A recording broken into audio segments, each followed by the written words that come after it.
સાચી વિગતો આપવા આરોગ્ય મંત્રીએ લોકોને અપીલ કરી છે।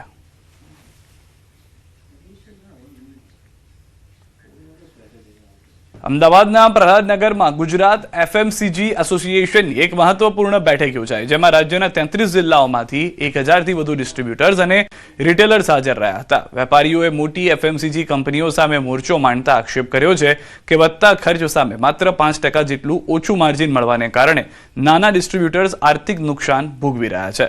આ મુશ્કેલીના નિવારણ માટે નેશનલ ટ્રેડર્સ વેલફેર બોર્ડના ચેરમેન સુનિલ સિંધીએ નાના વેપારીઓને ડિજિટલ માર્કેટમાં ટકી રહેવા માટે સરકારી ઓએનડીસી પ્લેટફોર્મ અને ડીજી મોડલ સાથે જોડવાની જાહેરાત કરી છે। જન વિશ્વાસ બિલના માધ્યમથી 1000 એવા અમારા કાનૂન હતા જેનેથી ઘણું હેરેસમેન્ટ વેપારીને થતું હતું, જેલ પણ થતી હતી ને પેનલ્ટી પણ લાગતી હતી। આ બધું નાબૂદ કરવાનો જે નિર્ણય ભારતની સરકાર કરી રહી છે એનાથી આખા વેપાર જગતમાં खूब खुशाली है, व्यापार खूब आगल वधी रह्यो छे। ऑनलाइन अने जनरल ट्रेड जे दुकानों है एना पेकिंग में फरक है। ऑनलाइन में जो पेकिंग है एना भाव अने जनरल ट्रेडना जे पेकिंग है एना भाव में पर ग्राम रेट में फरक है।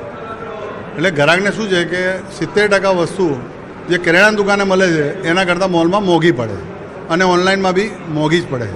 बीजू शू है कि समस्या शू है कि वेपारी अमे 100 रुपया धंधो करता था, एमां 30 रुपया धंधो मॉल अने ऑनलाइन लई गयुं छे। हवे धारो के बरोड़ा जेवुं सिटी है तो एमां 50% धंधो मॉल अने ऑनलाइन लई लीधो छे। દેવના પ્રખ્યાત નાગવા બીચ પર ઉનાળાની રજાઓ અને શનિ રવિની રજાઓને કારણે પ્રવાસીઓનો ભારે ધસારો જોવા મળી રહ્યો છે। પરિવાર સાથે આવેલા સહેલાણીઓ દરિયા કિનારે મોજ મસ્તી અને વોટર સ્પોર્ટ્સની મજા માણતા નજરે પડ્યા। પ્રવાસીઓએ જણાવ્યું હતું કે હાલની આંતરરાષ્ટ્રીય પરિસ્થિતિ અને વડાપ્રધાનની અપીલને ધ્યાનમાં રાખીને તેમણે વિદેશ પ્રવાસના બદલે દેશના સુંદર પ્રવાસન સ્થળોની પસંદગી કરી છે। દીવમાં વધતા પ્રવાસીઓની સંખ્યાને ધ્યાનમાં રાખીને સ્થાનિક પ્રશાસન દ્વારા સુરક્ષા, ટ્રાફિક અને સ્વચ્છતા માટે ખાસ વ્યવસ્થાઓ કરવામાં આવી છે। નાગવા બીચ ઉપરાંત ઘોઘલા બીચ, દીવ ફોર્ટ અને સેન્ટ પોલ ચર્ચ ખાતે પણ મોટી સંખ્યામાં સહેલાણીઓ ઉમટી રહ્યા છે। શાંત વાતાવરણ, સ્વચ્છ દરિયા કિનારા અને કુદરતી સૌંદર્યને કારણે દીવ હાલ પરિવાર સાથે રજાઓ માણવા માટે લોકપ્રિય સ્થળ બન્યું છે। પ્રધાનમંત્રી મોદી સાહેબે જે અપીલ કરી છે કે વિદેશ પ્રવાસ બની શકે ત્યાં સુધી ટાળો, તો એને અનુસંધાને અમે આ સ્વદેશી પ્રવાસે આપણા દીવના લોકેશને આવ્યા છે। આ ગરમીના માહોલમાં ઠંડકનો અહેસાસ કરવા માટે आप જોઈ રહ્યા છો બીચની મજા માણી રહ્યા છે। તો બસ એ જ કે ગરમી છે તો બીચ માટે જનરલી લોકો ફીફી આઇલેન્ડ, થાઈલેન્ડ ને બધું પ્રિફર કરતા હોય છે, પણ હવે મોદીજીને આપણે એ ઈચ્છા અને જે અપીલ કરી છે એને માન રાખીને અમે દીવનું નક્કી કર્યું છે કે અમે ફેમિલી પ્રવાસ માટે દીવ આવીએ। મોદી સાહેબે કીધેલું છે કે વિદેશ ન જવું છે, આપણા સ્થાનિકમાં જ આપણે मतलब एन्जॉय करवू જોઈએ। આમ પણ મોદી સાહેબે કીધેલું છે ને કે कुछ दिन तो गुजारो गुजरात में, એટલા માટે અમે અહીંયા આવ્યા વિદેશ જવાની જગ્યાએ।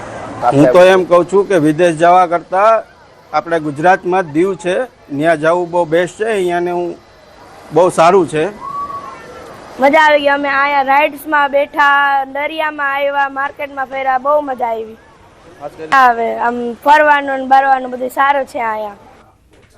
જે ટૂર ઓપરેટર્સ છે તેઓનો પણ મત એ છે કે મોટાભાગના લોકો હવે વિદેશ પ્રવાસના બદલે ભારતની અંદર અલગ અલગ સ્થળોએ પ્રવાસ કરવાનું વિચારી રહ્યા છે। જો તેઓને દરિયા કિનારા માટે જ્યારે થાઈલેન્ડ જતા હતા તેના બદલે હવે તેઓ પસંદગી ભારતના દરિયા કિનારાઓ પર ઉતારી રહ્યા છે। કેટલાક લોકો ગુજરાતની અંદર જે પ્રવાસ કરી રહ્યા છે તેઓ પણ પસંદ કરી રહ્યા છે કે ગુજરાતમાં અલગ અલગ સ્થળો અથવા તો આસપાસના સ્થળો પર જઈ અને પ્રવાસ કરે। જેમ કે એસઓયુની અંદર પ્રવાસીઓની સંખ્યામાં ધરખમ વધારો જોવા મળી રહ્યો છે।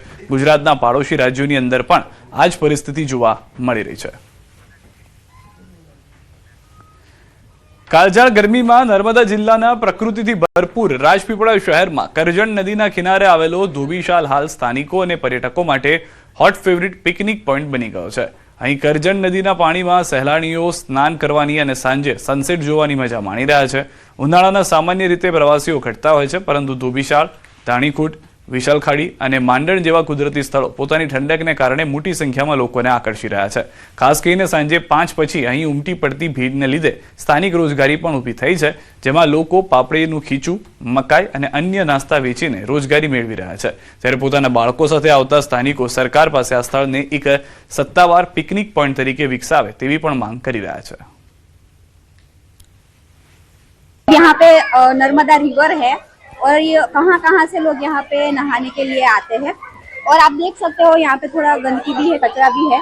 तो सरकार से गुजारिश करूंगी कि अगर यहाँ पे थोड़ा पिकनिक पॉइंट हो जाए, लोगों के लिए अच्छी सुविधा हो जाए, तो मैं गुजारिश करती हूँ कि थोड़ा अच्छा हो जाए। यहाँ पे बहुत एंजॉय होता है, बच्चों के साथ भी आते हैं सब लोग, छोटे छोटे बच्चे लेकर भी आते हैं। और पहले यहाँ पे इतनी सुविधा नहीं थी, लेकिन अभी खाने के लिए भी सुविधा है, लोग एंजॉय कर रहे हैं। તાજા ગરમી પડવાના કારણે અહીંયા ખૂબ જ ઘણા બધા આસપાસથી બધા ગામના લોકો પણ આવે છે અને બીજું કે અહીંયા સાથે સાથે નાના બાળકો સાથે આપણે આવીએ છીએ અહીંયા અમે આવીએ છીએ ઠંડા થવા, તો સાથે સાથે જમવા અહીંયા નાસ્તો પાણી પણ મળી રહે એવો પોઈન્ટ એક સારો અને મસ્ત પોઈન્ટ બની ગયો છે।